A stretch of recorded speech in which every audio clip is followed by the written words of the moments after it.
I wanted to do a video just showing how spectacular the color is this year. This is a sugar maple. The specific variety is a Fall Fiesta sugar maple. It's just really lovely. And so when I'm in my house looking out, I can see this, and then in the distance I can see the hill over here.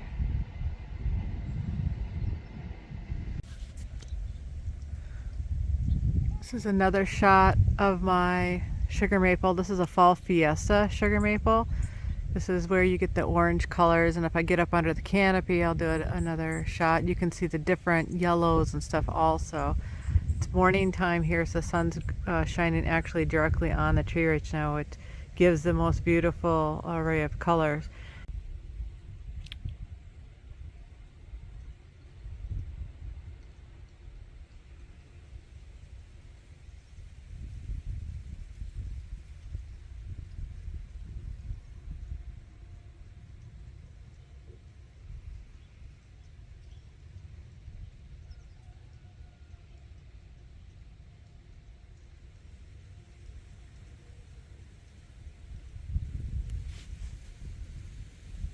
And then in contrast, the tree and the other tree over in the background to the left, or sorry, to the right, is a Santa Glen maple. And then in the back you can see there is a yellow poplar, and then on the other side there is a birch tree back there too. So you get all the colors, which is just really quite lovely. So this is to give an idea of when you do garden design what to pick for trees, so you have that magnificent fall color. Continuing with my fall color tour in my yard. This is a maple in my front yard. This is actually an autumn blaze maple. This is a cross between a red maple and a silver maple. It's very relatively fast growing. This tree is about, I don't know, 10 or 12 inches in diameter, and it's only been in the ground for 12 years, something like that. And in the backdrop there you can see my willow. I'll come back and take another shot when it's more in full color. So the autumn blaze has just started turning, so we're almost at 50%. It took 2 hard frosts to get it going. We're in the second week of October, which is pretty common for this time of year. So we'll take a tour around some other areas in the yard and let's see what other color I've got. There's always something that's spectacular about poplar trees. The little leaves just tend to wave at you. You can hear them clicking in the wind. We have a slight breeze, which is nice. Otherwise it would be a still shot and it could be kind of boring. But they're up there just kind of waving, saying, hello, here I am. And this tree, like I said, has just started. This tree has just started turning color, reverting back to the native yellow. It's just quite lovely. I like to have a little bit of each color in my yard, and I planned it that way purposely so that we can enjoy all of the colors of fall. Here's a combination of red trees. So this is in the foreground is the little red pin oak, which has got a lot of different colors on it.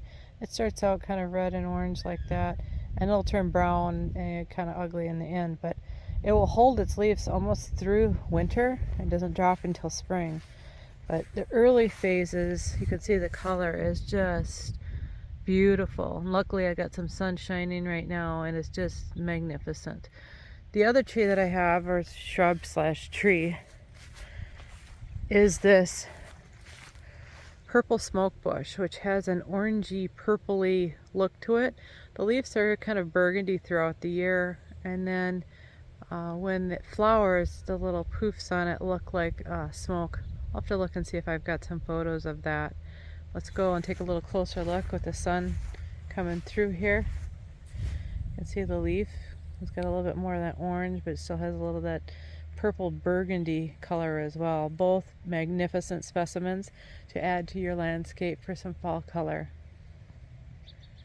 When viewing your property or your landscape projects, you always want to take multiple views. So here's a view a little bit further out. We can see my house in the background and some of the other trees. And again, it's just like a kaleidoscope of fall color. It's just very, very bright and brilliant, and just it's a nice send-off before we hit the dead of winter, which everything will turn brown and white. But so it's just very nice to have some memories as we get into the dead of winter. Sometimes I like playing these videos back, or I have photographs that I keep up to remind myself of just how beautiful the landscaping is.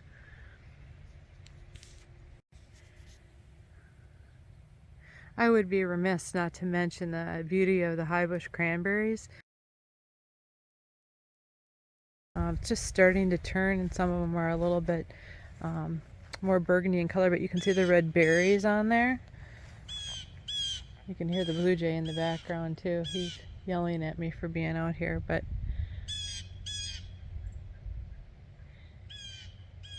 he's a little loud this morning, Mr. J.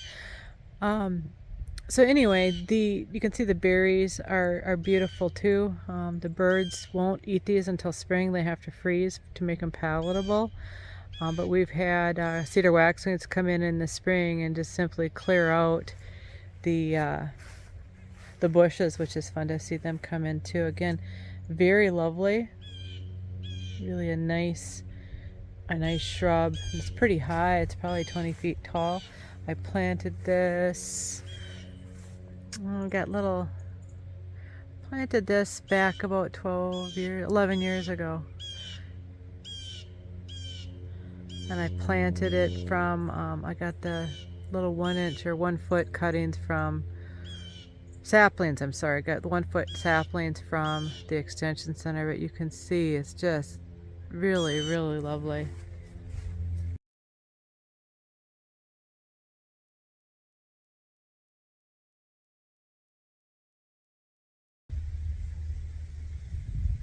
A tour of my garden wouldn't be complete without showing my largest red pin oak, which was planted by Mother Nature about 8 years ago.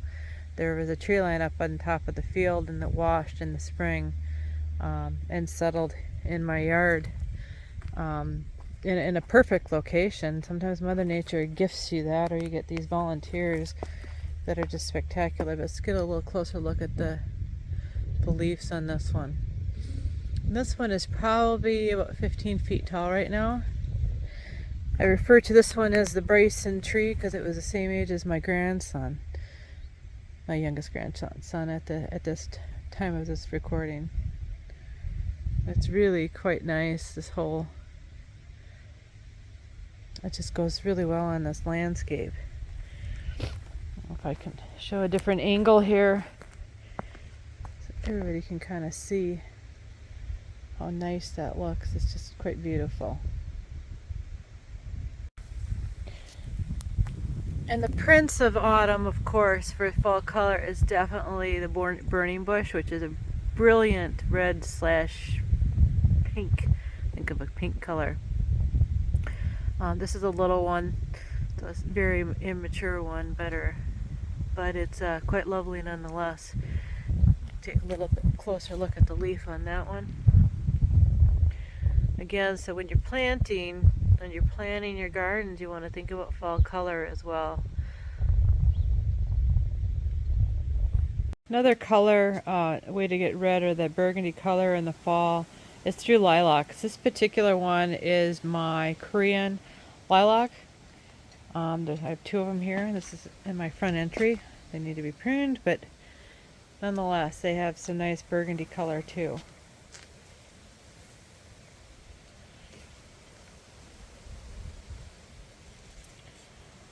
So again, very stunning to have these different kind of autumnal colors. This concludes part 1 of my fall color tour of trees and shrubs in my yard. Hopefully I can do another one if the rain doesn't take the leaves away on me. Please consider liking, sharing, subscribing, and giving us a thumbs up so YouTube knows to share this video content with others. Have a wonderful day. Bye-bye.